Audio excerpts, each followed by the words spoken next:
Hi, this is Andy at wristadvisor.com, and today we have another very special review for you. Today we're going to be taking a look at the Omega Seamaster Planet Ocean Ultra Deep with the 6,000 meter water resistance. Yes, this is the watch that has been tested to go to the very bottom of the ocean in the Mariana Trench, and there's a reason why I picked this watch to do a review for you today. By now, this watch has hit all the boutiques and authorized dealers. And if you haven't already bought one, which if you have, congratulations, you picked a great watch. But if you haven't bought one, you have the opportunity now to go try one on. And the reason why I'm doing this review is that this 45.5 millimeter watch fits absolutely amazing. When it was first launched, that's all anyone could talk about was it's too big at 45.5 millimeters, and the width is 18.1 millimeters. It's just too chunky to wear. Well, that's false. So if you haven't tried one on yet and you're thinking about doing it, I really hope this video is gonna help bring you into the store, because I feel like you're gonna find that it just absolutely fits amazing. So before we go any further, I just wanna thank the guys at Moyer Fine Jeweler for letting us get hands-on with yet another Omega. I know I've been doing a lot of Omegas and a lot of Breitlings lately. The guys at Moyer have been really helpful to be able to providing the content that I know all of you are looking for.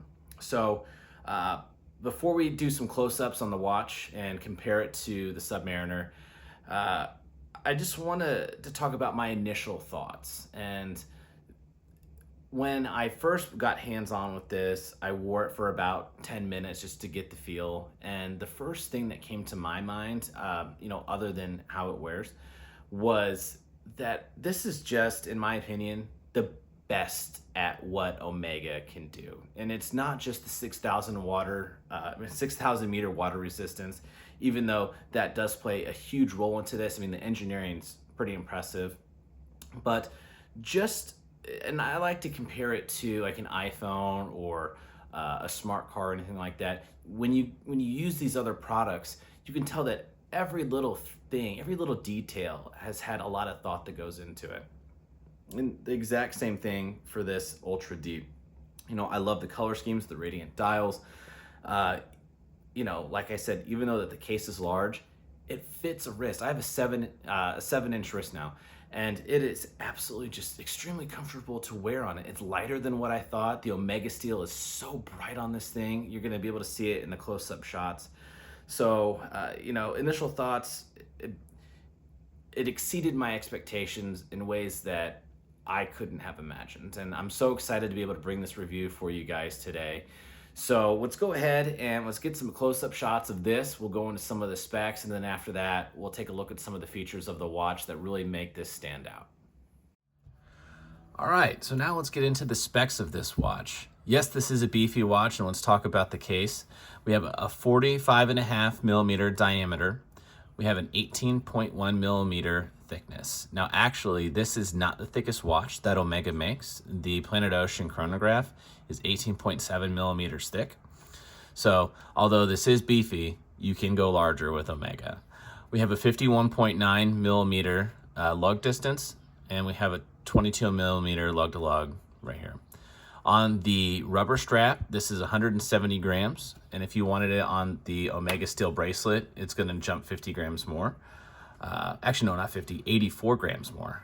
So it's gonna be a pretty heavy watch if you want to go all Omega steel. Water resistance on this is 6,000 meters or 20,000 feet. We have a screw down crown that operates just as it normally would. I wasn't sure if there would be an extra mechanism on that with the water resistance the way it is, but they've been able to get away with it.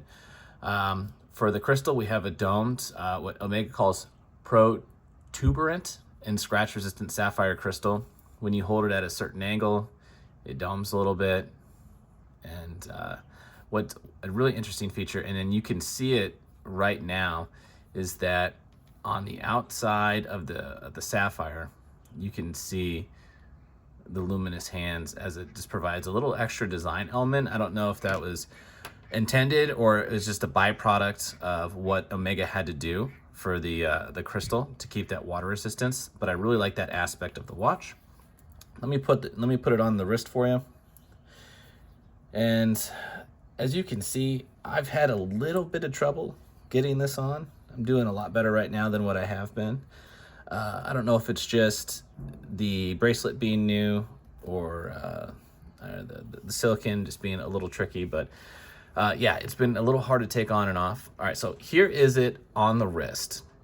I have a 7-inch wrist, and this is the second tightest notch that you can put on this watch. So anyone that with smaller than a 7-inch wrist, you might have to go aftermarket for a strap for this, but it's got a 22 millimeter lug width, so you would definitely be able to find something to help it fit your wrist.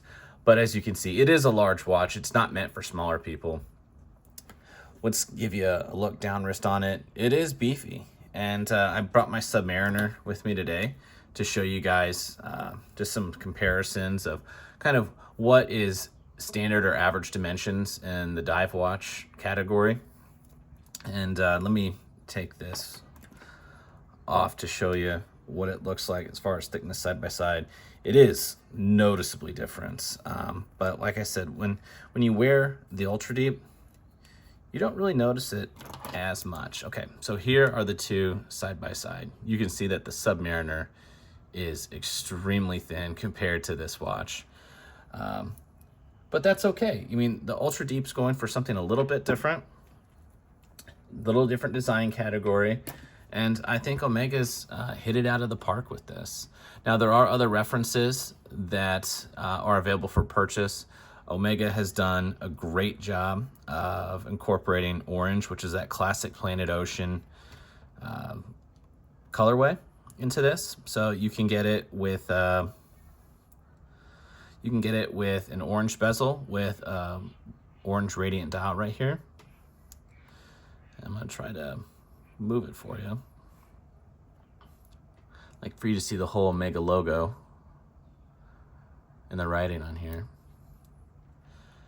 And they have also a titanium model, and the titanium model comes with a NATO strap, and it has the same blue colorway on it. And then there's a very special one that's the 75th anniversary for the Seamaster collection, and that one has a textured dial with summer blue or baby blue indices, and then also numerals on the bezel. There's an interesting feature of that watch. If you put a black light over it, there is a text that points to part of the dial and says, "We've been here." And it's signifying the Mariana Trench on the textured dial. Because Omega, they just didn't send one of these down in a submersible. They sent it down strapped to the outside of the submersible. So this watch has actually adventured in some of the harshest conditions on our planet and been able to survive to tell the story. So it's just really amazing holding this and knowing the construction is just completely solid. I mean, we always talk all the time of watches that you can put through everyday wear and watches that can handle anything you put it through. But at the end of the day, there's not very many that can do what this one can.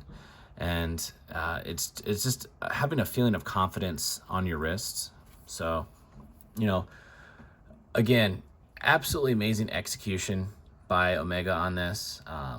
You know, and to be honest, they don't even need to add any extra complications to it, because what this watch is meant to do, you know, you're not walking around trying to figure out the time.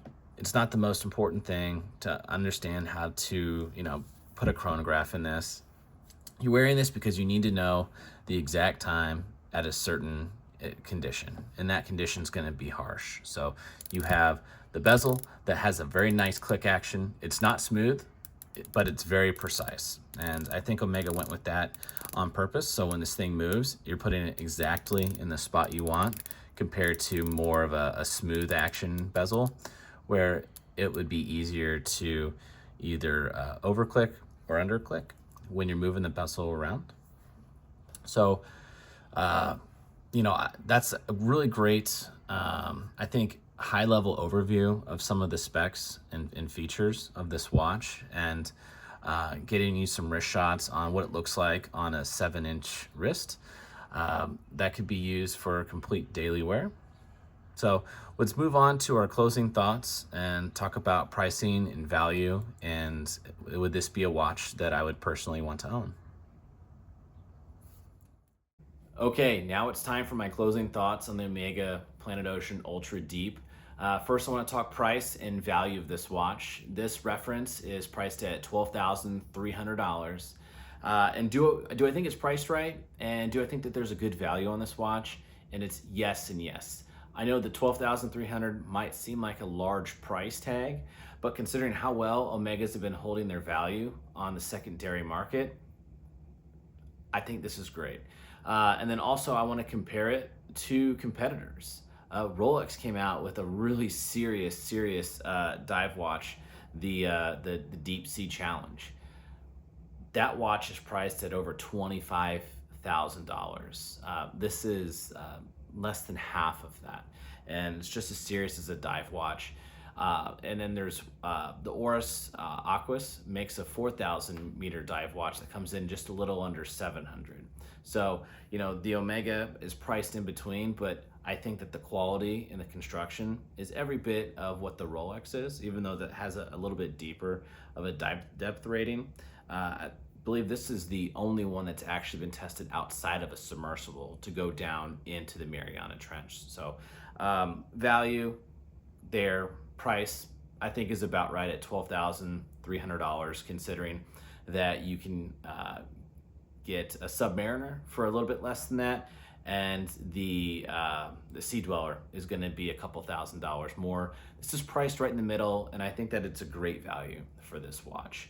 Now, who's the best buyer for this?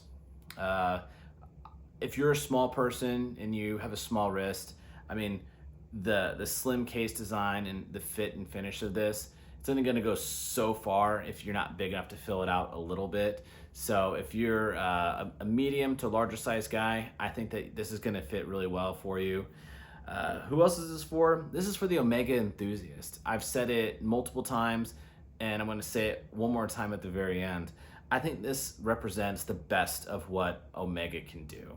I know there's not heritage behind this, but you know, when I take a look at watches, I put heritage to the side. What something was is not what something is today. And what this is today is from a manufacturing standpoint, and you know, this is personal preference, but design. I think this is one of the best things Omega has on its you know, available catalog today. And then lastly, any ocean explorer is going to love this watch. It's going to handle everything that you can put it through. It's going to look great. It's going to fit well over a suit. There's the bracelet on this is more than large enough to go over wetsuits. My 7-inch wrist, you know, I got this pin buckle at the second tightest measurement right here. So and that's on a 7-inch wrist. So you're going to be able to put this over a lot of different outfits. And then lastly, the question is, would I buy this? I would 100% buy this watch. Over the last year, I've fallen in love and out of love with Omega for various reasons, but this has really brought me back. This is something that I take a look at it and I see a brand that's moving in the right direction, you know, doing what they need to do to stay, in my opinion, in one of the top 3 luxury watch brands. I mean, let's pull out Audemars, let's pull out Vacheron, and you know, Patek. It's a different type of luxury at that point. But you know, in the world with Rolex and Omega and Cartier, I mean, this is it. Now let's get into the last bit of my closing thoughts, and that is, will I buy this watch, or would I buy this watch? And I believe the answer to both those questions is yes. You know, over the last year, I've kind of teeter-tottered back on Omega, but after getting hands-on with this and just wearing it for a little bit, I have completely fallen in love with this watch and Omega as a brand. Currently, right now, as we're filming this, they're going to be coming out with a lot of their new stuff in, I believe, about 2 months at Watches and Wonders. I'm really excited to see what's going to come from that. But you know, this watch has just absolutely captivated me. Like I said at the start of the video, I was absolutely delighted, more than my expectations. So, I think the $12,000 price point, it's a great buy. Design's amazing, manufacturing's awesome, and for a larger watch, which this would be the largest watch I would ever own, it fits great. So, if you guys haven't had an opportunity to go try this on, please do it. I know this whole video has been about me saying, try it on, try it on, try it on, try it on. But it was such a turning moment for me when I actually did it. I try on a lot of watches, and the feeling that I had when I put this one on was even stronger than one of the most recent videos I've done with the Venture Night Mission, the new one that was released by Breitling, which I absolutely love that watch too. But when I put this on, it just absolutely felt right. So everyone, thank you for joining me on this video today. If you like what I'm doing, subscribe to the channel, like the video, all that stuff really helps. And if there's any watches you want reviewed, let me know, and I can ask the guys at Moyer to bring one back, do a hands-on review, and show you what you're looking for. So thanks for joining me on this video, and I'll see you on the next one.